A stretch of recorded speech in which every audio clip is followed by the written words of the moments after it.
entonces con la introducción tenemos que la parálisis cerebral es la causa más común de discapacidad motora, que no tiene cura, pero sí han habido muchos avances a nivel de prevención para disminuir pues como los daños secundarios de esa lesión cerebral. Tienen manifestaciones clínicas muy variables, generalmente o casi siempre es un trastorno del movimiento asociado o no a otras alteraciones neurológicas como epilepsia, lo pueden tener 1 de cada 4 pacientes, desplazamiento de la cadera en 1 de 3, discapacidad intelectual en 1 de 2, entonces vemos que es un abanico bien importante de alteraciones a los cuales estos pacientes se pueden ver afectados. Sin embargo, a pesar de estas manifestaciones clínicas y esta brecha de severidad tan amplia, casi hasta el 50% de los niños con parálisis cerebral pueden lograr caminar. Como definición, tenemos que la parálisis cerebral es una serie de trastornos motores caracterizados por defectos en la postura, movimiento, tono y coordinación motora, que no es progresiva, esto es muy importante, no es progresiva, y que se da en una lesión del cerebro inmaduro que puede ocurrir o antes, o durante, o después del parto. Aquí es muy importante pues hacer como énfasis que algunos médicos actualmente todavía piensan que eso es una lesión que se puede dar durante el parto, que porque tuvo alguna distocia o alguna infección, y hoy se sabe bien en día que hay también factores prenatales que como factores de riesgo que aumentan el riesgo de esa parálisis cerebral y también factores postnatales. Es importante saber que si bien la parálisis cerebral en sí misma es una condición no progresiva, las deficiencias musculoesqueléticas sí lo son. Entonces hay que estar en una continua revisión clínica e inclusive de radiografía que ya vamos a ver más adelante con estos niños para estar pendientes pues como de esos cambios que pueden generarse con el tiempo. La prevalencia se estima que son de 17 millones en todo el mundo y la incidencia de 2 a 3.5 por 1000 recién nacidos vivos. Las causas, como ya habíamos dicho, son multifactoriales, teniendo en cuenta que a nivel prenatal y perinatal pueden llegar hasta el 85%, siendo los prematuros y los de bajo peso de menos de 1500 los de más riesgo. Pueden aumentar un riesgo hasta 25 a 30 veces superior de los niños que nacen a término y de buen peso. Y los postnatales por alguna infección viral, por traumas, por SBs. Si bien sabemos que hoy en día con la tecnología se ha aumentado la sobrevida de estos pacientes, pues también esto significa que estos pacientes van a tener condiciones médicas o comorbilidades médicas importantes y que por eso nos debemos preparar muy bien en su atención. Bueno, para el diagnóstico, generalmente el diagnóstico está basado pues en una combinación de signos clínicos y neurológicos. Típicamente ese diagnóstico siempre se ha considerado que se da entre las 12 y los 24 meses. Antes de esos 2 años era como un periodo, como una brecha que nadie sabía si sí se podía o no diagnosticar tempranamente, pero en esta revisión que hicieron Nova y sus colaboradores, ellos muestran un flujograma en el cual, mediante factores de riesgos específicos que ya hemos mencionado y ante la sospecha alta de que el niño esté cursando con una parálisis cerebral, hasta en niños de menos de 5 meses se podría hacer un diagnóstico a través de unas herramientas que son muy económicas y que solo necesitaría pues como de un experto que se especialice en el tema, como son la valoración de los movimientos generales, que puede llegar con una sensibilidad del 97% y una especificidad del 81%. Inclusive la escala de Hammersmith también tiene muy buena sensibilidad y especificidad, y esto porque la resonancia sabemos que es costosa y en muchas partes no está como tan alta, no tiene alta disponibilidad. Sin embargo, si hay posibilidad de la resonancia, a todos los niños se les debe hacer una resonancia porque es la imagen diagnóstica de lesión. ¿Para qué hacer esa detección temprana? Precisamente para realizar una intervención temprana y con esto disminuir como todas las posibles alteraciones motoras, mejorar o preparar a los padres y pues como apoyarlos en ese proceso. Y también se debe tratar de hacer un diagnóstico preciso porque la parálisis cerebral también tiene muchos imitadores. Tenemos que la resonancia puede tener hasta un 10% de falsos negativos. Bueno, en cuanto a las clasificaciones, hay mucho tipo de clasificaciones según el tipo motor, en espástica, discinética, atáxica o hipotónica, según la topografía. Entonces tenemos que generalmente la diplegia, que se puede presentar en un 37%, va a predominar con lesiones a nivel de isquemias periventriculares y va a afectar más las piernas que las manos. Y por el contrario, la hemiplegia, que es unilateral en un 38%, generalmente se da por áreas de lesiones cortical o infartos en esta área cortical y se va a ver afectado más los brazos que las piernas. Existen también clasificaciones funcionales. Nuestro caballito de batalla es la clasificación motora gruesa, que se clasifica de 1 a 5, dependiendo, ellos cuantifican como el tipo de tareas que pueden hacer las personas: sentarse, pararse, caminar, usar escaleras. El 1 básicamente camina sin ninguna limitación, el 2 camina con alguna limitación, el 3 ya necesita algún dispositivo para apoyo de la marcha, sea caminador, sea silla de ruedas propulsada por él mismo. El 4 ya su automovilidad es más restringida, puede usar movilidad motorizada o por terceros. Y el 5 ya es siempre transportado por terceros en una silla de ruedas. Entre otras clasificaciones están todas estas nos hablan pues como de calidad de vida. Entre estas la más importante, o pues la que le da un plus como única clasificación funcional, es la función motora, la escala de función motora. Se puede realizar en niños de 4 a 18 años, y esta es importante porque aparte pues como el nivel de actividad nos va a mirar también la participación según la clasificación internacional funcional de discapacidad y salud, que ya la veremos pues como más adelante. Y tiene una característica única, es que nos permite mirar el uso de los dispositivos en entornos ambientales como centros comerciales, parques. Tiene muy buena sensibilidad para medir el cambio pues después de una cirugía, entonces también es bueno como tenerla en cuenta. Bueno, en cuanto a manifestaciones clínicas, tenemos que las alteraciones primarias se dan por un efecto directo de la lesión neurológica. Entre ellas van a estar pérdida de la fuerza, pérdida del control muscular selectivo, equilibrio deficiente y alteración del tono muscular. Las manifestaciones clínicas secundarias generalmente ocurren en una proporción directa a la tasa de crecimiento esquelético, y es que esas fuerzas anormales van deformando lentamente el sistema musculoesquelético. Entonces vamos a encontrar contracturas flexibles o estructuradas, crecimiento óseo anormal que me va a llevar a alteraciones rotacionales como una anteversión femoral o una torsión tibial, y la enfermedad pues del brazo de palanca, que al crecer estos huesos deformados generalmente se van deteriorando como las fuerzas que generan o que nos permiten como la marcha, y hacen que literalmente el paciente se derrumbe. Entonces esto nos puede llevar a una marcha agazapada o crouch, que ya lo vamos a ver en un videíto. Es muy importante las compensaciones que hacen los niños a estas alteraciones secundarias. Ya son alteraciones terciarias, y tanto en las secundarias como en las terciarias es que el papel de los ortopedistas toma un liderazgo importante. ¿Por qué? Porque precisamente el tratamiento es tratar de prevenir esa progresión de la deformidad y optimizar la función general.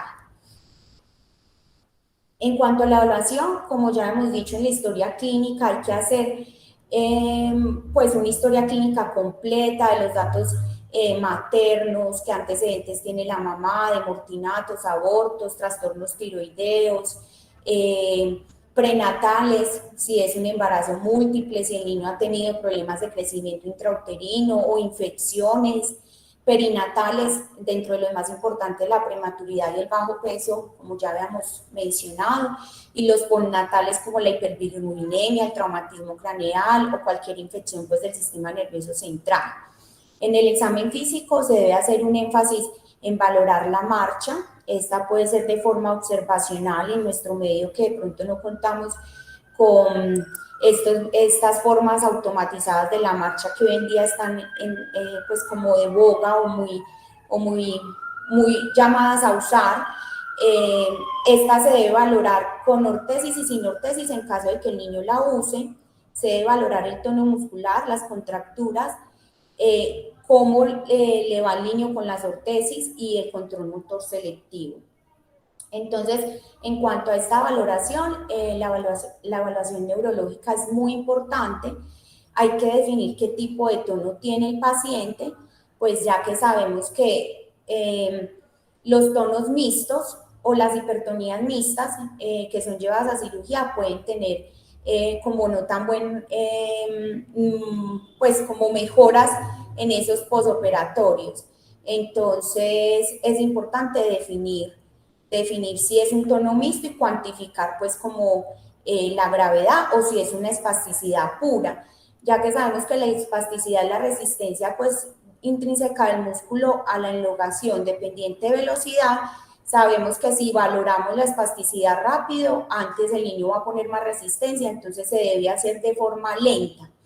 Para la espasticidad tenemos esta escala de gravedad. 1 es que no hay aumento del tono, 2 que hay un ligero aumento del tono, 3 incremento más marcado del tono, 4 considerable aumento del tono y 5 que la parte está completamente rígida, la parte afectada. En cuanto a la distonía, tenemos que generalmente es un aumento de la movilidad muscular o de la actividad muscular en reposo. Como podemos ver acá, generalmente los niños pueden aumentar esa resistencia si se mueve la extremidad contralateral y también hay contracciones musculares involuntarias y de forma súbita, que pueden ser intermitentes y causar movimientos repetitivos, posturas extremas, o ambos. Entonces es supremamente importante diferenciar esto porque realmente un tono mixto puede tener un resultado de cirugía menos predecible. En cuanto a los arcos de movilidad y la contractura, entonces tenemos que para medir la contractura en flexión de cadera, contamos con la prueba de Thomas, que es en decúbito supino. Le flexionamos esta cadera, ¿cierto? Hasta que se pierda la lordosis y este ángulo que hace con la pierna contralateral, este sería como los grados de la contractura en flexión de cadera. Para mirar la contractura de los isquiotibiales, contamos con el ángulo popliteo, que también se realiza con el paciente en decúbito supino, y con la rodilla flexionada a 90 grados vamos a ir extendiendo y estos grados que falten de extensión es lo que sería como el ángulo popliteo, que en niños de 5 a 8 años se puede aceptar hasta 49 grados como normal. Tenemos otras pruebas para diferenciar el Silver-Skill, nos sirve para diferenciar si es una contractura de gastronemios o de los sóleos. Con el paciente en decúbito supino, una flexión de la rodilla a 90 grados, un tobillo en varo y una dorsiflexión máxima, se va extendiendo la rodilla y si uno siente que hay como, a medida que se va extendiendo la rodilla, hay una plantiflexión, es porque la contractura es del gastronemio. Y el Ducanelli, que nos sirve para mirar pues contracturas en el recto femoral, que es con el niño en decúbito prono, hacemos una flexión de cadera y observamos cómo la otra cadera inmediatamente hace como un aumento compensatorio. Es muy importante tener en cuenta, o en varios artículos mencionaban que estas pruebas se deberían hacer también bajo anestesia general en el momento de, o antes pues de proceder pues como al procedimiento quirúrgico, para diferenciar si se trata de una espasticidad o si se trata realmente pues como de una contractura. Entonces, porque dicen que obviamente puede, o sea, si es espasticidad realmente, debería hacerse un trabajo tratando de disminuir o controlar esa espasticidad antes de llevarlo a la cirugía. Bueno, la evaluación radiológica es muy importante tener en cuenta que en la primera visita a ortopedia tenemos que tomar por lo menos o como mínimo una radiografía de caderas comparativas AP y de rana, porque esta nos va a dar como la línea de base para los seguimientos posteriores y según la gravedad de la afectación y la cantidad de deformidad, pues nos dirá qué paso a seguir. Estas otras radiografías son individualizadas, o sea, es según lo que el paciente presente, pero las radiografías AP, comparativas AP y rana de cadera, sí se deben hacer desde la primera visita y con un seguimiento específico. En la radiografía de cadera tenemos que el índice de migración, como ya lo había dicho Natalia, en el caso clínico se mide trazando una línea vertical a través del borde externo del acetábulo. El B sería como ese pedazo de cabeza que está por fuera del acetábulo y el C es el diámetro total de la cabeza y esto por 100 me daría el porcentaje pues como de migración, que es aceptable menos de 30 grados. Si es más de 40 grados ya es una cadera en alto riesgo de luxación y requerirá tratamiento y más de 60 ya es una luxación completa.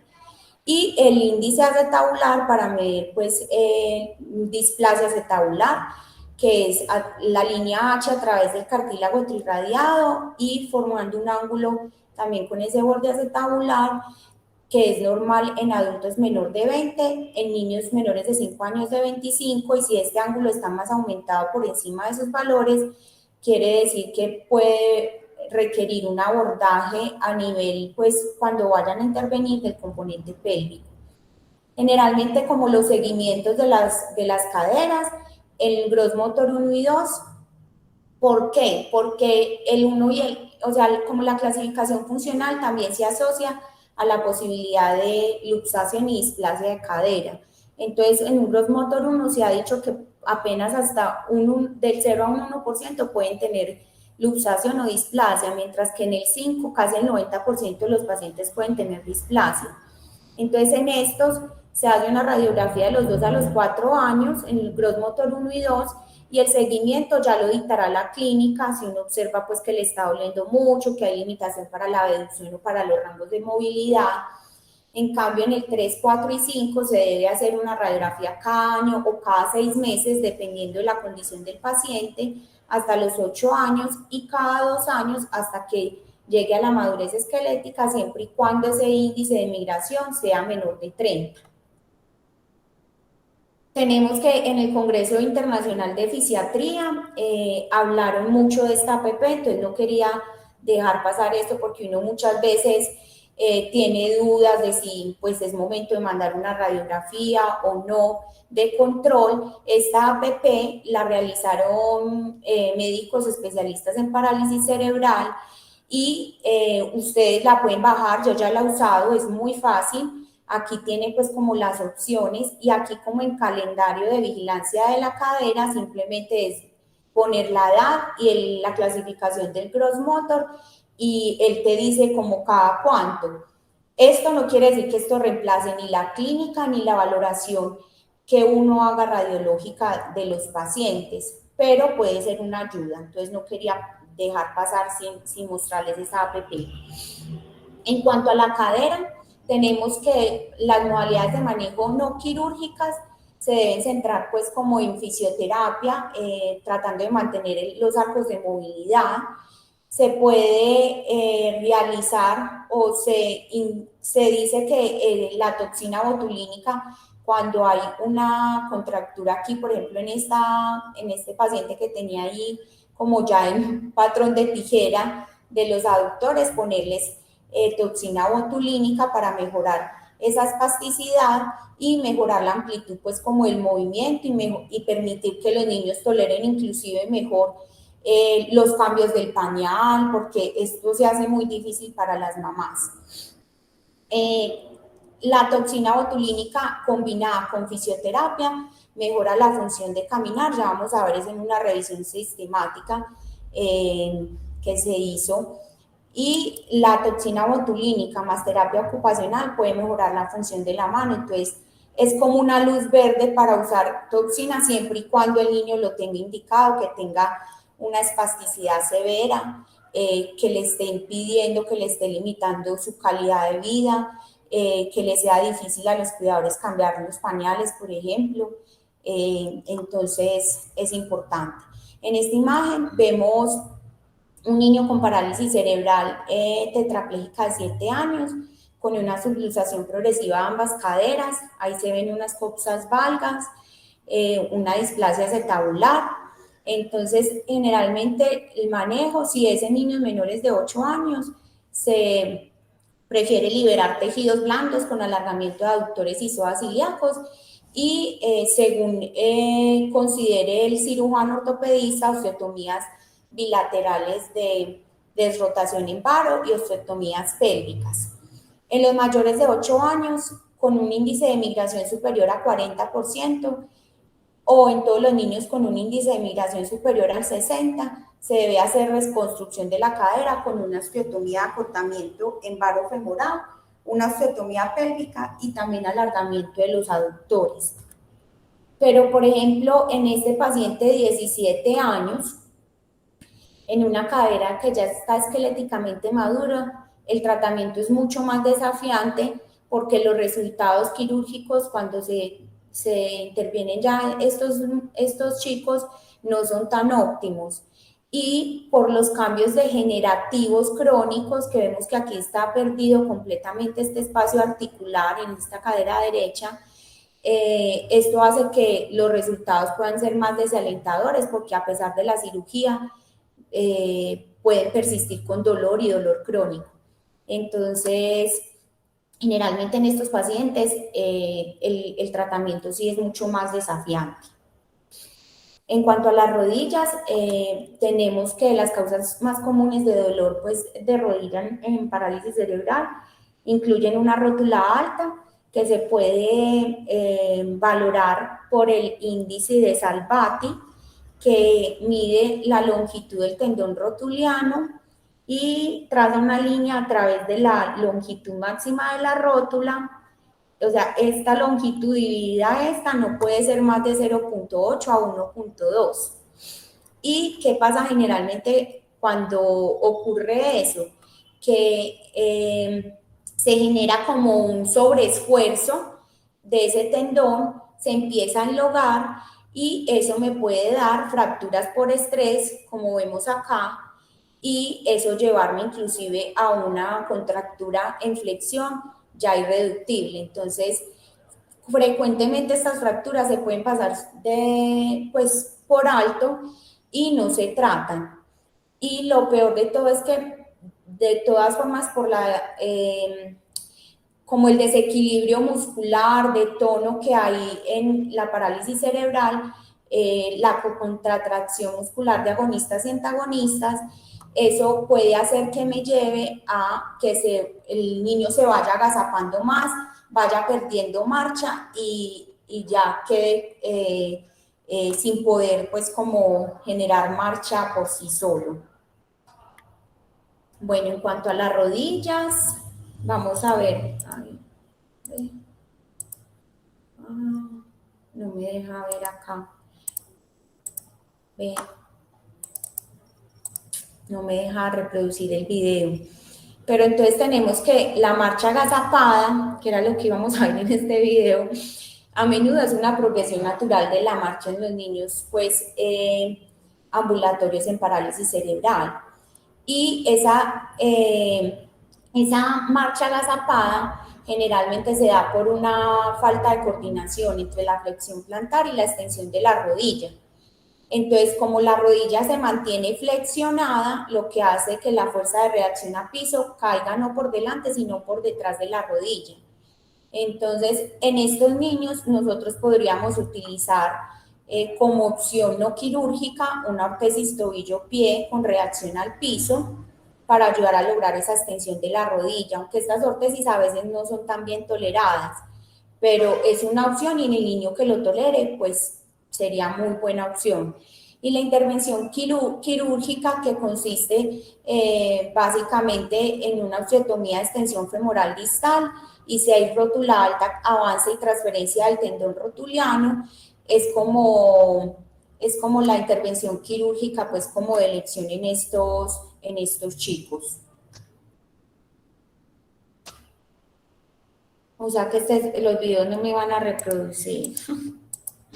No sé qué pasa. Bueno, aquí también íbamos a ver un video lo más de bonito, un chico que ha logrado tanta funcionalidad, se desplaza así en su casa, prácticamente arrastrándose, sube escaleras y baja escaleras, y aquí vemos que tiene una barrita con la cual él logra ponerse en posición de, o sea, bipedestal. También se ve que tiene pues como una marcha agazapada, pero se ve cómo la funcionalidad de estos pacientes muchas veces es lo más importante para determinar un tratamiento médico quirúrgico. En un niño que es funcional o que ha hecho estas adaptaciones, no se debería pues como hacer ningún tratamiento quirúrgico, sino más soportarlo con las ayudas externas que tengamos. Los pies, el plano valgo y el equinovaro son las más comunes. El plano valgo generalmente antes de los 8 años es para uso de ortesis y a menos de que sea pues un pie pues ya muy estructurado, pero idealmente ese plano valgo se debe operar después de los 10 años. Si los niños tienen una marcha funcional, se les hace alargamiento de la columna lateral mediante alargamiento del calcáneo, y si ya son niños que tienen una marcha disfuncional o tienen necesidad de uso de dispositivos como caminadores, ese alargamiento lateral o de la columna lateral se hace mejor con una reducción del calcáneo del astrálago y una fusión subastragalina. Tampoco aquí pues se logra ver unos pies planos valgos, pero este video también era muy chévere porque se lograba ver pues como una hemiparesia derecha. Bueno, no me dejó reproducir los videos. En cuanto al equinovaro, se presenta más en pacientes semipléficos. Se pueden hacer desde transferencias tendinosas hasta en los casos más graves, transferencias tendinosas más osteotomías calcáneo y artrodesis. El tibial posterior no se debe transferir o hacer ninguna intervención antes de los 8 años. Y cuando hay generalmente pues cuando hay estas deformidades en los pies también pueden haber alteraciones pues angulares asociadas como un varo, entonces ahí se utilizaría más como un alargamiento de gastrocnemios o tendón de Aquiles, lo cual se debe tener mucha precaución en los diplégicos porque un exceso de ese alargamiento puede inclusive empeorar esa marcha agazapada. Y para los halos valgus uno puede usar correas correctoras en las ortesis y cuando ya son recidivantes sí pensaría uno en cirugía. En cuanto a la columna vertebral, sabemos que el desarrollo pues como de la deformidad espinal también está asociada a la funcionalidad del niño. Entonces es más frecuente en los niveles gross motor 4 y 5. La forma más común de deformidad es la escoliosis, y generalmente estos niños tienden a una curva larga en forma de C, ¿cierto? Que a menudo involucra pues como la pelvis en pacientes tetraplégicos, o sea que están muy gravemente afectados. Entonces, lo ideal es, por ejemplo, hacerle como un test aquí en la D, aquí vemos pues se midió como el ángulo de Cobb inicial, una radiografía previa. En esta vez se le hizo una radiografía de control donde ese ángulo había evolucionado. Sin embargo, en el D vemos que es una columna muy flexible. Aquí se le hizo tracción y se le tomó la foto y vemos que corrige casi pues completamente. Y ya aquí en la F hicieron pues como una fusión espinal que muestra pues como una correcta, pues una alineación correcta pues de esa columna vertebral. En cuanto a esto es muy importante vigilar al examen clínico que pues que no haya oblicuidad pélvica, ¿cierto? Que generalmente estos niños van a tener un deterioro pues como funcional y pérdida de las actividades básicas de la vida diaria porque puede causar esa oblicuidad pélvica dificultades para sentarse. Al tener esas presiones o malos contactos se puede dar dolor y ulceración. Entonces, generalmente en los niños no ambulatorios, el tratamiento de estas escoliosis, como se comporta como una escoliosis neuromuscular, se trata es de aliviar el dolor y de lograr una buena posición en sedente con una silla de ruedas neurológica, con acolchados laterales, pues que le den un buen posicionamiento. Inclusive pues se habla como de corset, pero realmente un corset blando, porque inclusive si es un corset o aparato ortopédico rígido, estos niños pueden tener compromiso pulmonar y puede inducir pues como a empeorar esa condición. Y realmente pues como los corsés no hay mucha evidencia pues a nivel de la literatura que estos aparatos ortopédicos puedan detener la progresión de esa curvatura espinal. Bueno, en cuanto al tratamiento, los objetivos, lo importante es lograr mejor calidad de vida en el paciente y en quien los cuida para encontrar una manera más fácil y cómoda de manejarlos. Se trata también con algunas de las cirugías o intervenciones quirúrgicas en disminuir el consumo de energía y mantener una adecuada función mecánica de las articulaciones. Cualquier tratamiento debe estar relacionado con la funcionalidad y el bienestar del paciente. Esto es muy importante, porque a pesar de que haya una deformidad ósea que no represente una alteración de la funcionalidad del paciente, el paciente no va a requerir un tratamiento quirúrgico. Y, por ejemplo, en la deformidad en flexión de rodilla en un gross motor 5 versus un gross motor 2. Aquí en cuanto al tratamiento, pues ya a nivel de la cirugía, pues como multinivel, que se ha nombrado también como cirugía funcional o de un solo evento, que son varias cirugías ortopédicas en un solo tiempo quirúrgico y se considera intervenir dos o más niveles de las extremidades inferiores. Se basa pues como en los principios biomecánicos que se han obtenido a través de el análisis de marcha pues computarizado que les digo que está tan en boga. Sin embargo, hay médicos que con su experiencia y pues todo su conocimiento pueden hacer este análisis simplemente observacional, porque pues yo no sé si en la ciudad habrá opciones de un análisis pues como de movimiento computarizado, pero igual esto no está al alcance pues como de todos nuestros pacientes. Tampoco es necesario para todos los pacientes. Este análisis computarizado ha llevado a mayor capacidad de evaluar pues como la precisión de las necesidades de los pacientes antes y después de las cirugías y confirman pues como resultados exitosos.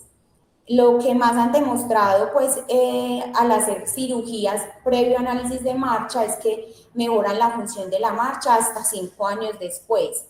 Y el objetivo, obviamente, es mejorar el rendimiento al disminuir el gasto energético y lograr una independencia y mejorar la calidad de vida. Las indicaciones, una enfermedad de neurona motora con capacidad de marcha y que tengan deformaciones articulares pues, o retracciones que ya estén pues, estructuradas o que le impidan pues, como una marcha armónica. Y hay otros criterios, pues dependiendo del grado del compromiso o si hay o no retardo mental, porque son cirugías pues bastante complejas. En cuanto al esquema del Gillette Children's, que es un centro de atención médica infantil en St. Paul, Minnesota, especializado en el manejo de todas estas situaciones complejas y raras de pediatría. Ellos sugieren que estas cirugías multinivel se hagan después de los 8 años, que de 0 a 5 años usted trate todo lo posible por no operar, haciendo terapia física, ortesis, toxina, y generalmente debe ser antes de la pubertad para aprovechar esa plasticidad pues, del sistema osteomuscular. Luego de la cirugía se debe intensificar la terapia, el deporte y la ortesis para poder mantener esas correcciones. Las excepciones, una cadera que está inestable, un equino rígido que no responde pues como al manejo conservador, ¿cierto? Y en cuanto a la parte de rehabilitación, que es muy importante, yo quiero pues que esto quede como muy claro, y es que nosotros no solo mandamos terapias, es muy importante obviamente la rehabilitación pericirugía y debe ser lo más precoz posible, pero el abordaje de rehabilitación en estos niños se está hablando cada vez más hacia un abordaje holístico, en el cual, teniendo en cuenta el marco conceptual de la Clasificación Internacional de Funcionalidad, Salud y Discapacidad, o sea, CIF, que se realizó en el 2001 como la actualización, en la cual la Organización Mundial de la Salud propone una forma conceptual en la cual deberíamos acercarnos no solo a las personas con discapacidad, sino en todas las personas para hacer una aproximación más inclusiva. Y podemos ver que en los niños, el doctor Peter Rosenbaum añadió unas palabras que se llaman palabras F a cada una de estos conceptos pues, de la clasificación internacional. Es muy importante, entonces, por ejemplo, en estructuras corporales, él puso la palabra F de fitness o estado físico. En la parte de actividad, él puso pues como la parte de función, ¿cierto? Actividad pues a nivel pues como del juego, porque para los niños muchas veces deberíamos procurar que tanta terapia, ellos ni siquiera disfrutan eso, que la terapia o la actividad que se haga vaya encaminada a una actividad que él disfrute, como jugar, cualquier cosa que le guste. En cuanto a la participación, que es la parte de la amistad o friends, para estos niños es igualmente importante poder socializar con amiguitos o con personas que tengan sus mismas discapacidades o que estén incluso compañeros pues normales. Pues normales que decimos pues, pero esa palabra no se debería decir. Y todo esto enmarcado en el factor ambiental, ya que la familia, mejor que nadie, conoce a los niños y uno debe escuchar a la familia, debe hablarles y debe respetarlos porque la familia es prácticamente el pilar de estos niños. Entonces, no olvidar que la familia también se cansa, que la familia también se preocupa. Y en cuanto a los factores personales de diversión, lo que ya hemos dicho, buscar estrategias de actividades que sean divertidas para los niños. Es decir, no solo enfocarnos en la estructura corporal a través de terapias físicas, ortesis o toxinas, sino ser más incluyentes en cuanto a todas estas áreas del marco conceptual de la CID y las palabras F que habla el doctor Peter Rosenbaum. Bueno, ya nos queda muy poco tiempo en esta revisión sistemática, entonces voy a pasar más rápido.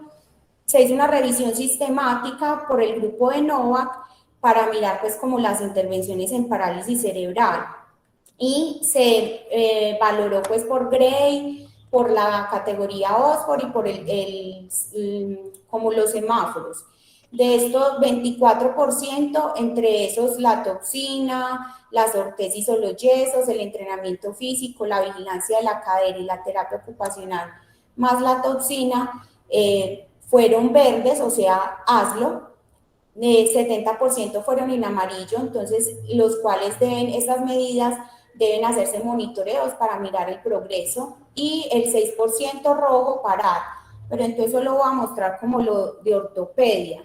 Esto es de toxina botulínica, vemos que en la mayoría es verde para reducir la espasticidad de miembro inferior, de miembro superior, para mejorar la funcionalidad del caminar asociado con terapia, con fisioterapia, y para mejorar la funcionalidad de actividades manuales o de la mano, asociado a terapia ocupacional. Para reducir el dolor está en una categoría amarillo con insuficiente evidencia, pero se podría pues como pensar en una opción pues de manejo del dolor si no ha resultado pues como mejoría como con ninguna otra indicación. Los, las ortesis o los uso de yesos pues para mejorar el rango de movilidad pasiva de las extremidades inferiores están verde, para mejorar o para aumentar los efectos de la toxina botulínica también, para mejorar función está en amarillo, entonces pues se puede usar, se debe usar. En cuanto a la parte de las cirugías, vemos que aquí está en verde y es muy importante, vuelvo y recalco esto, hacer como el seguimiento de las caderas cada 12 meses o cada 6, o sea, iniciar a los 12 meses y luego cada 6 a 12 meses según como uno vea en la clínica al paciente. Aquí, pues como dispositivos externos o ortesis para prevenir pues la dislocación de la cadera, que se hablaba como de unos ortesis en abducción, más toxina botulínica, eso no tiene ninguna evidencia, entonces dejarlo de hacer.